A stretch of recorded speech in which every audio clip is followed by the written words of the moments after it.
কলম লিখেছে যে জবাব দিতে হবে তাকে, মসজিদ ভেঙে দিতে হবে। এটা কেন? কয়টা মসজিদ তৈরি করো তুমি? তোমার আস্ফালন মানুষ দেখতে না পারলে আল্লাহ দেখতে পাচ্ছে। তুমি সাবধান রেখো, তোমার বিচার আজ হোক আর কাল হোক হবেই। তুমি কোন চরিত্র দেখাতে চেয়েছো? তোমার মতো শয়তানেরও ক্ষমতা আছে, তুমি মনে রেখো। মসজিদের মর্যাদা, এই মসজিদকে মানুষ ভেঙে দিতে পারে। পশু প্রাণীর চরিত্রের অধিকারী মানুষ, হিংস্র প্রাণীর চরিত্রের অধিকারী মানুষ, হায়ানার চরিত্রের অধিকারী মানুষ, মানুষের মসজিদ ভেঙে দিতে পারে। কত ন্যাক্কারজনক নোংরা বর্বর চরিত্র হয়ে কাজ করতে পারে। সকল মানুষের ফতোয়া মাসলা একরকম নাও হতে পারে। হাজারো লক্ষ নোংরা ন্যাক্কারজনক ফতোয়া দিয়ে ফেকার বইগুলি পরিপূর্ণ করা আছে, তলিয়ে দেখার প্রয়োজন মনে করা হয় না।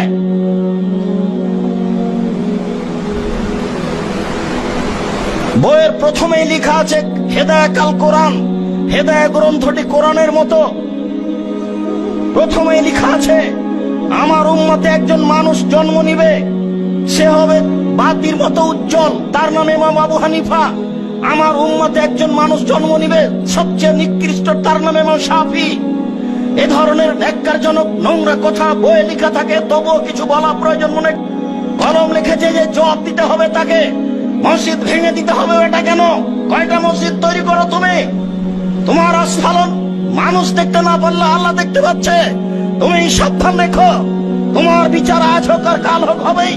তুমি কোন চরিত্র দেখাতে চেয়েছো? তোমার মতো শয়তানেরও ক্ষমতা আছে, তুমি মনে রেখো। বেশি বাড়াবাড়ি করলে ইহকালও টিকতে পারবে না, পরকালও টিকতে পারবে না। মসজিদ ভেঙে দিতে হবে কেন? নোংরা ন্যাক্কারজনক পশুর মতো, হায়ানার মতো চরিত্র নিয়ে কতদিন তুমি বেঁচে থাকতে চাও?